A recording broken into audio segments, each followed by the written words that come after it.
hindi kami magkaibigan. Pero mga never again na to team with the Marcoses. Oh, never again.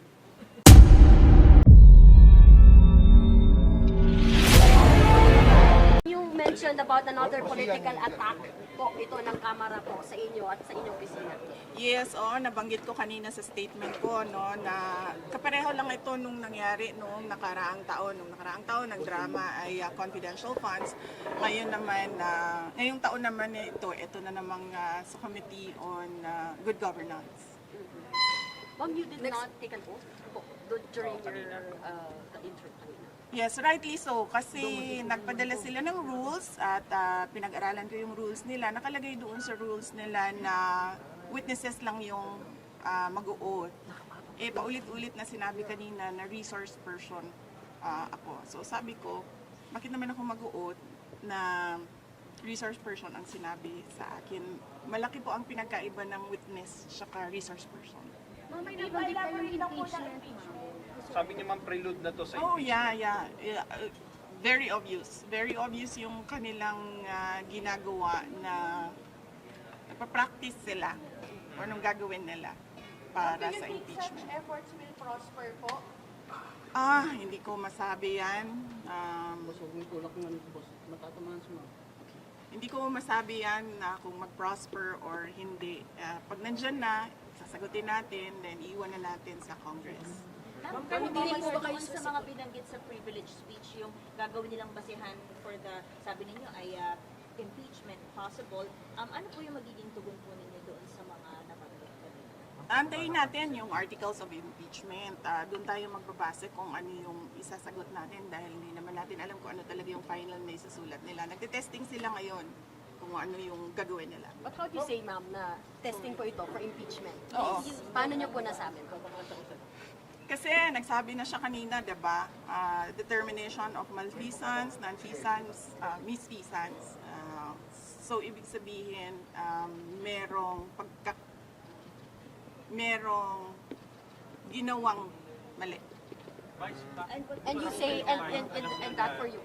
Bakit pumarap kayo sa mga congressman kahit alam nyo na kayo mismo yung iimbestigahan dito sa pagdinig?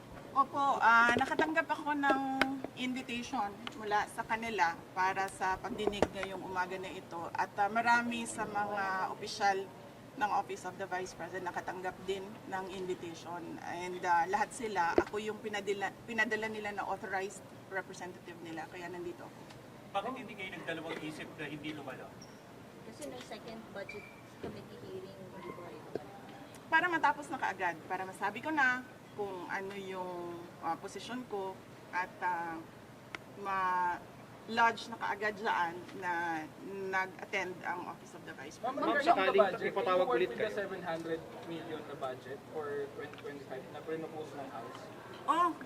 Yes sir. Kung ano man yung budget na lalabas sa GAA, yun yung gagamitin ng Office of the Vice President. Dadalo po kayo sa September 23 plenary debates ng budget niyo po ng House.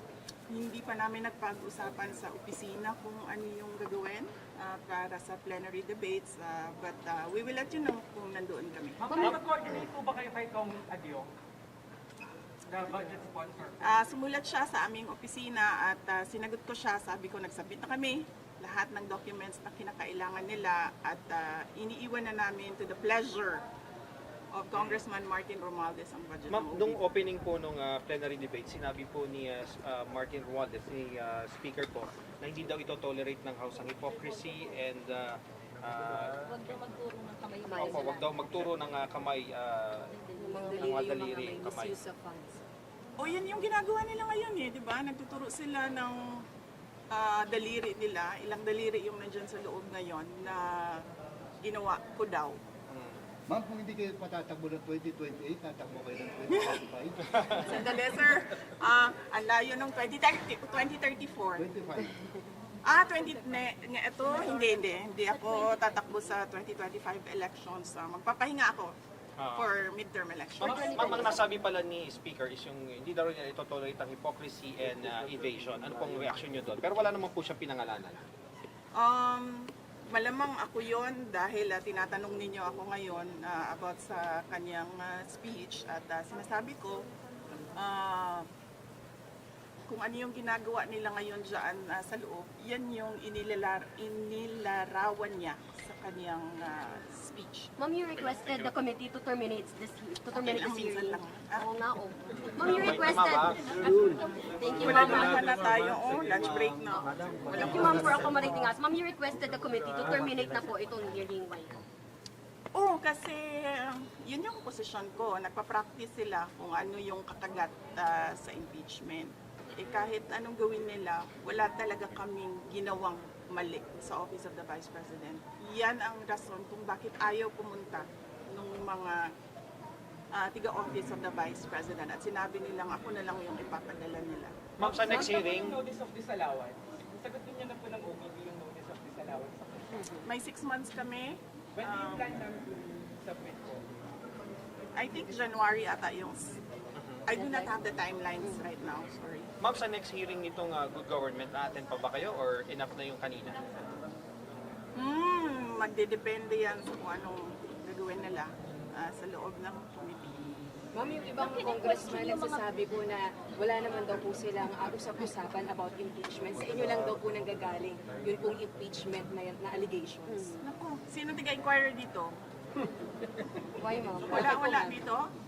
Kasi last year, di ba lumabas na yung interview ni Congresswoman Franz Castro at sinabi niya na may impeachment at sinabi niya yung 3 na grounds for impeachment.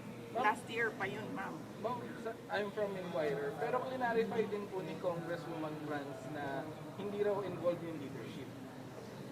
Sabi niya, hindi raw involved yung leadership dun sa... Hindi naman kailangan kasi talaga involved yung leadership. So bakit siya nagdi-deny? It's enough na pinag-uusapan ng mga members of the House of Representatives ang impeachment. Hindi naman kailangan involved ang leadership. Pero ano sinasabi ng mga kaibigan nyo? Ongoing pa rin ba yung usapan sa impeachment? O paano ba? Ano sinasabi sa inyo ng mga close friend nyo dito sa House? Ang sinasabi sa akin ng mga tiga Mindanao, ang sinasabi sa akin ng mga tiga Mindanao ay pinag-uusapan talaga ang impeachment. At kapag tinatanong sila kung anong mangyayari sa 2028, ang sinasabi nila si Speaker Martin Romualdez daw ang candidate for 2028. Ma'am, Si amid all... President Marcos, nagkausap na ba ulit kayo amid sa mga nangyayari na ito? Wala. Hindi naman kasi kami talaga nagkausap niyan. Hindi kami magkaibigan. Unang-una, nagkakilala lang kami dahil naging running mate kami. So, bago pa man kami naging running mates, hindi na kami nag-uusap. Nagkausap lang kami during campaign at dahil sa trabaho noon, banda ngayon, hindi na kami Pero ma'am, kailan po yung last na Ang kaibigan ko talaga si Senator Amy Marcos. Kilala niya ako since 2012. Pero ma'am, kailan po yung last na pag-usap niyo po ng Nung nag-tender ako ng resignation, yun yung last na nagkausap kami ni President Ma'am, do you Marcos. think kung si President Marcos magsalita para sa inyo on behalf of you, baka maayos kaya itong nangyayari dito sa Kongreso? Alam nyo, kasi madami hindi nakakilala sa akin, pero mag-share ako konti ng ugali ko. Hindi ako humihingi ng tulong. Alam yan ng tatay ko, naging mayor siya, naging president siya. Hindi ako humihingi ng tulong talaga.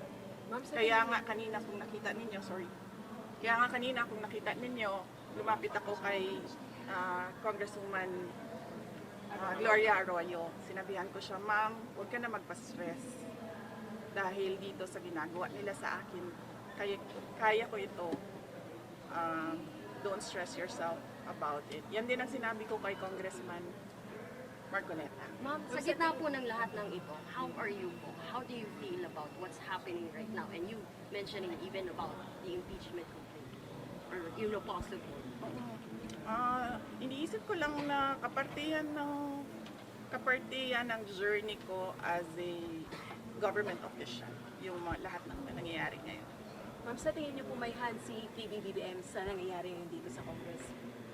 Actions against you and the Duterte family. Sa tingin niyo may hand si Pangulo? Ma'am, hindi ko sagutin yan kasi sarcastic yung sagot ko dyan. Next. So, kumusta si Presidente Duterte? Kumusta yung mga advice niya sa inyo sa nangyayari ngayon na Bibi? Okay naman ata siya. Hindi kami nagkakausap ni former President Rodrigo Duterte. Pero sinasabihan ko lagi yung mga nakapalibot sa kanya, nasabihan siya na huwag pa-stress sa nangyayari. Tulad ng sinabi ko din kay Ma'am GMA kanina. Ma'am, may regrets ba kayo na sumama kayo sa Unity kasama si President Marcos? Medyo mahaba kasi yan eh. It needs a sit down. Sit down tayo, ma'am. Madam Ma'am. Opo kayo. Anyways, May basihan ba yung sinasabi niyo na this is targeted para sa 2028, hindi kayo iboto ng mga tao? May basihan ba yun? May plano na ba kayo sa 2028, ma'am? O siya ang nagsabi. Yung Pero kayo ba? sino yun? Privilege speech. Yes, yung nag-privileged speech. Siya yung nagsabi Pero kayo, ma'am? na ano daw, huwag pagkatiwalaan. Yan ba yung gusto or nag-aambisyon mag-presidente? Siya yung nagsabi. Pero kayo, ma'am, wala Pero kayo ba, tatakbo ba kayo 2028? Noong 2019, tinanong ninyo ako kung tatakbo ako sa... Noong 2017, tinanong ninyo ako kung tatakbo ako sa 2019. Noong 2019, tinanong ninyo ako kung tatakbo ako sa 2022 at sinabi ko na mag-a-announce ako kung tatakbo ako or hindi January 2021. Sinabi ko magsasagot ako January 2021. Ngayon? Sa ngayon, this very minute, magsasabi ako kung tatakbo ako sa fourth quarter ng 2026. 2026. Bibi, sorry to ask this question. Nagsisisi po ba kayo hindi nyo sinunod yung payo ng tatay nyo? About sa pagtakbo, hindi nyo That is a very good question. It needs a sit down. Bibigyan kita ng pakonti ngayon. Naririnig niyo si PRD, di ba, ngayon? Nagsasabi siya, huwag ka tumakbo president. Ngayon, sinasabi niya, yan din ang sinabi niya noong 2021. Huwag ka tumakbong president. Kasi nanggaling na ako dyan, sabi niya, hindi siya madali na trabaho. Maawa ako sa iyo.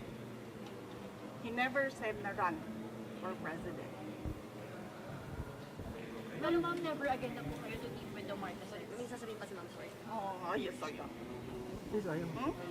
Pero ma'am, mga never again na to team with the Marcoses. Oh, never again. Why, ma'am?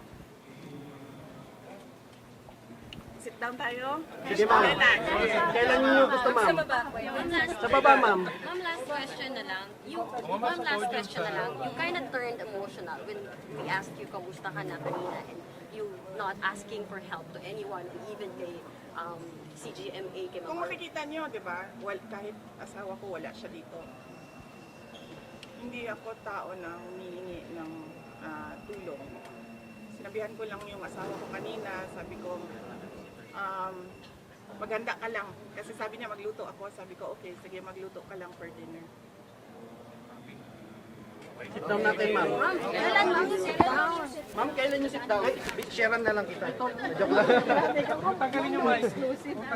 Ma'am, sharean ko sila. Pag ano na, ayusin na namin. Ayusin namin. Salamat po.